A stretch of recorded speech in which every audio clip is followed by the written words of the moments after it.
तो सर पैसा कौन सा प्लेनेट दिला सकता है?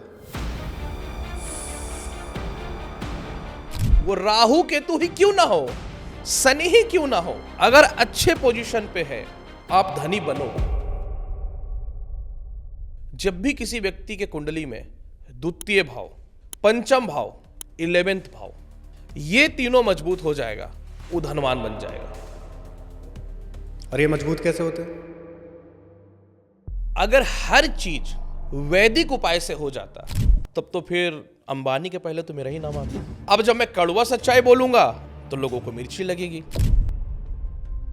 आप जिस घर में रहते हो या आपके घर के आसपास या घर के सामने कुत्ता भौंकता है तो शनि खराब है। जनरली हमारे घर के आसपास पे तो रोते ही रहते हैं कुत्ते। मान लो एक सोसाइटी में 10 घर है, ठीक है, और आपके पास, आपके घर के आसपास ही आकर के वो क्यों भौंक रहा है? मिथुन राशि वालों के लिए तो जीवन बदल जाएगा। जैसे ही कर्म क्षेत्र में शनि जाएंगे बन जाएगा केंद्र त्रिकोण राजयोग। 2025 में सबसे ज्यादा अगर दौलत कोई कमाएगा तो कुंभ राशि वाले।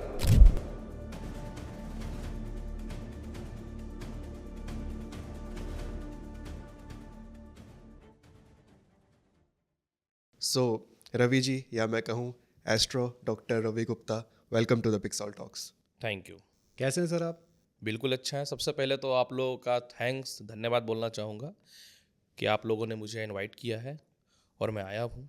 वेलकम और सर। काफ़ी देर से आप लोगों से बात भी किया, मुझे काफ़ी अच्छा लगा। Thank you. और मैं तो यही चाहूँगा कि हमारा जो रिश्ता है वो हमेशा बहुत अच्छा बना रहे। बिल्कुल बनेगा सर, बिल्कुल।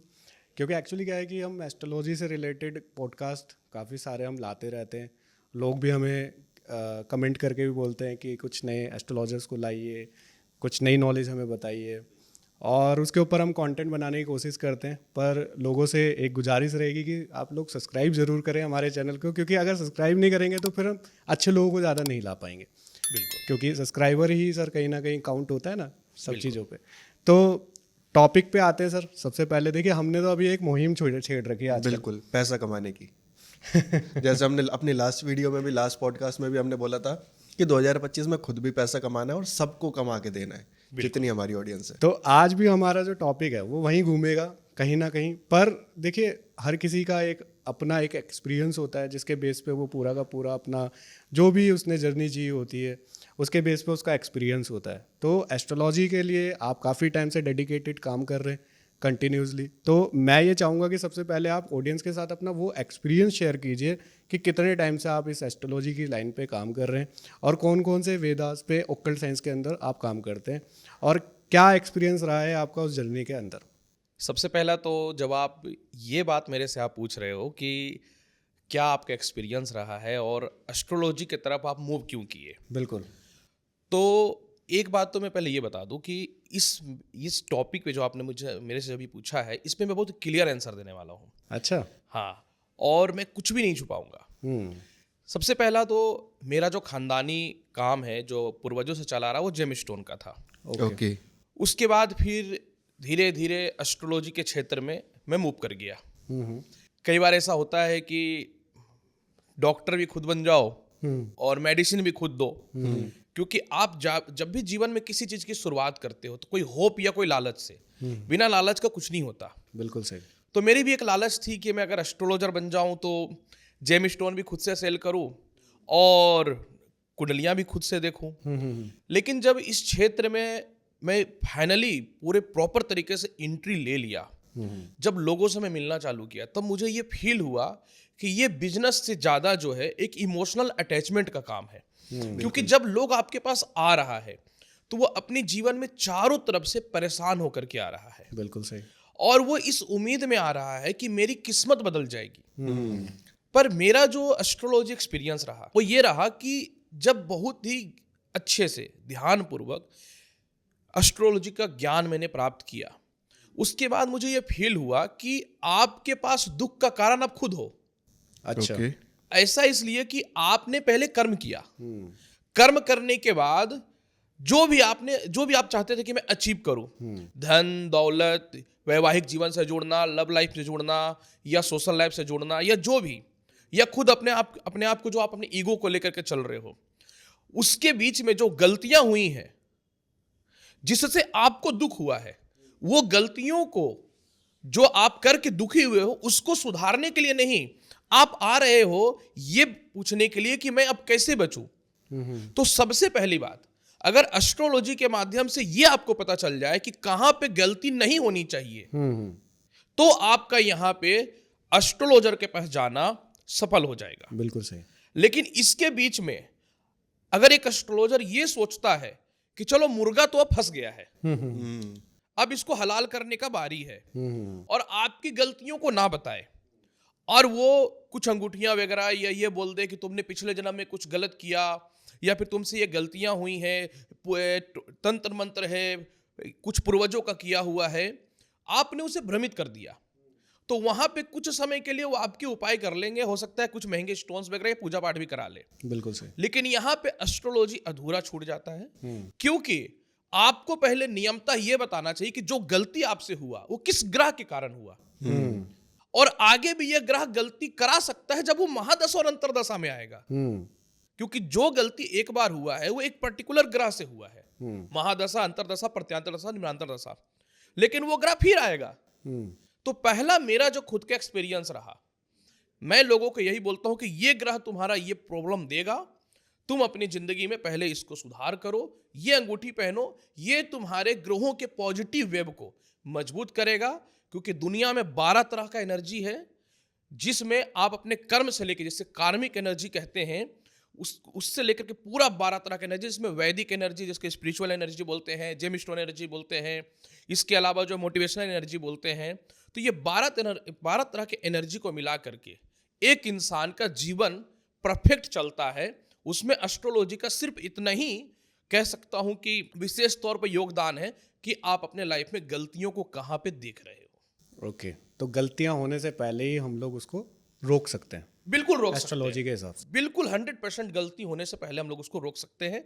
क्योंकि जब आपको ये पता चल जाए कि गलती कहाँ होने वाला है, ये ग्रह मुझे क्या किस फेज में लेके जाने वाला है, तो आप बच सकते हैं, और अगर आप बच गए तो फिर आप सफल हो सकते हैं। अच्छा, तो सर अगर हम एस्ट्रोलॉजी को आपके माध्यम से समझना चाहें, देखिए मुझे तो इतना पता है कि एस्ट्रोलॉजी तो एक बहुत बड़ा यूनिवर्स है, उसके अंदर से काफ़ी सारे वेदा निकलते हैं, जिसको मदर ऑफ ये ओकल्ट साइंस की मदर भी बोला जाता है। पर एस्ट्रोलॉजी को अगर हम आपके पॉइंट ऑफ व्यू से समझना चाहें कि आपके हिसाब से एस्ट्रोलॉजी है क्या और वो कैसे वर्क करती है। सबसे इंपॉर्टेंट देखिए, हम लोग पृथ्वी पे हैं और दुनिया में जब भी आप कोई भी काम करोगे तो आपको एनर्जी का नीड पड़ेगा। जी। अब यहाँ पे प्रभाव ये पड़ता है कि जब आप किसी भी कर्म को कर रहे हो, बिल्कुल, तो आप अपना एफर्ट तो लगा रहे हो, समझ गए जी। बिल्कुल। लेकिन ये जो 9 ऑफ प्लैनेट है ना, इन सभी के अंदर इतना प्रभाव और शक्ति है कि हमारे बॉडी के हर एक अंग को ये रिप्रेजेंट कर देता है। ओके। ओके। एक कुछ दिनों पहले मैं यूट्यूब पे एक वीडियो देखा जिसपे ये दिखाया गया कि चंद्रमा किस प्रकार से समुद्र को अपनी ओर खींच रहा है। बिल्कुल। और हमारी बॉडी में भी जो है 70-75% वाटर है। बिल्कुल सही। चंद्रमा क्या है? मन का कारक, शीतलता देने का कारक। अब यहां पे क्या होता है कि सूर्य जो है ये संपूर्ण एनर्जी का कारक है। ओके। आप जो हैं, मैं जो हूं, ये सूर्य है। ओके। सूर्य क्या है? अग्नि। हमारा बॉडी किससे चल रहा है? हीट से। 98 डिग्री जब हमारा नॉर्मल टेम्परेचर होता है तो हम लोग बहुत अच्छे होते हैं। जब हमारा टेम्परेचर बढ़ जाता है हम लोग बीमार पड़ जाते हैं। बिल्कुल सही। ठीक है जी। डॉक्टर ये बता देगा कि टेम्परेचर बढ़ा हुआ है, ये नहीं बताएगा बढ़ा कैसे। तो उसी तरीके से चंद्रमा जो है वाटर को रिप्रेजेंट करता है। हमारे बॉडी में सबसे ज्यादा वाटर है, तो जिस भी इंसान के बॉडी में वाटर का कह सकता हूं क्वांटिटी कम होगा, उसका मन जो है वो भ्रमित हो जाएगा, जिसको हम लोग अपने घरेलू भाषा में डिहाइड्रेशन बोलते हैं। समझ गए? बिल्कुल। उसी तरीके से सूर्य पूरे के पूरे संसार में एनर्जी का कारक है, प्रत्येक मनुष्य के जीवन में उसके मन का कारक है। उसी तरीके से मंगल हमारे जीवन में ब्लड का कारक है। ओके। मार्स जनरली जो है ना ब्रास और जिंक को रिप्रेजेंट करता है। ओके। जिस भी मनुष्य के जीवन में अगर उसके कुंडली में मार्स खराब है या फिर मंगल किसी पापी ग्रह के साथ बैठा हुआ है, तो उस व्यक्ति को ब्लड से रिलेटेड बीमारी होना तय है। अच्छा। या तो उसको होगा या फिर ब्लड इंफेक्शन होगा, और नहीं तो अगर महिला है तो उसको पीसीओडी का प्रॉब्लम हो जाएगा। ओके। अच्छा। बुध मरकरी का कारक है। तो आप बोलते हो कि मैं अपने शरीर को बेटर बनाने के लिए अच्छा भोजन करता हूं, अच्छा डाइट लेता हूं, जिम जाता हूं। मैं हजारों ऐसे लोगों का एग्जाम्पल दे दूंगा जिनका डाइट इतना अच्छा है कि सुबह से शाम तक नौकर के लाइन लगे हुए हैं कि मालकिन ये खा लो, मालिक ये खा लो, अपना ध्यान रखो। पीड़ित है, ओके। किसी को हार्ट का प्रॉब्लम है, किसी को ब्रेन का प्रॉब्लम है। क्यों? दैट मीन्स कि जितने भी प्लैनेट हैं सब किसी न तो किसी चीज को रिप्रेजेंट करते हैं और उसका प्रभाव हमारे जीवन में है। आप कितना भी अच्छा भोजन कर लो, लेकिन अगर आपकी कुंडली में बुध खराब है, जैसे मैंने बोला ना मरकरी का कारक है, तो आपकी बॉडी में मरकरी का पावर कम हो जाएगा, इफेक्ट कम हो जाएगा। अच्छा। ओके। समझ गए? ठीक है। किसी का जुपिटर अगर खराब हो गया, बृहस्पति, तो बृहस्पति अगर किसी का खराब हो गया है कुंडली में, तो वह व्यक्ति कितना भी अपने बॉडी को फिट रखने का कोशिश करे, उसको लीवर की समस्या होगी ही होगी। अच्छा। अच्छा। दैट मीन्स कि जो 9 ऑफ प्लैनेट है ये हमारे चारों तरफ भ्रमण कर रहे हैं, और जब भी किसी ग्रह से अटैच्ड होकर के उसका प्रभाव हमारे जीवन में महादशा और अंतरदशा से पड़ता है, तो कुछ न कुछ समस्याएं या कुछ न कुछ अच्छाई हमारे जीवन में बदल जाता है।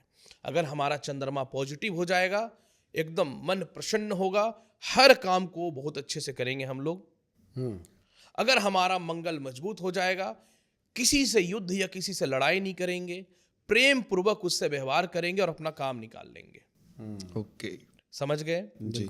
लेकिन अगर ग्रह खराब हो जाएगा तो महादशा और अंतरदशा में जब वो अशुभ फल देगा, हम करेंगे गलतियां, और जब गलती करेंगे तो हम होंगे बर्बाद, और जब बर्बाद होंगे तब हमें लगेगा ज्योतिष के पास जाना चाहिए।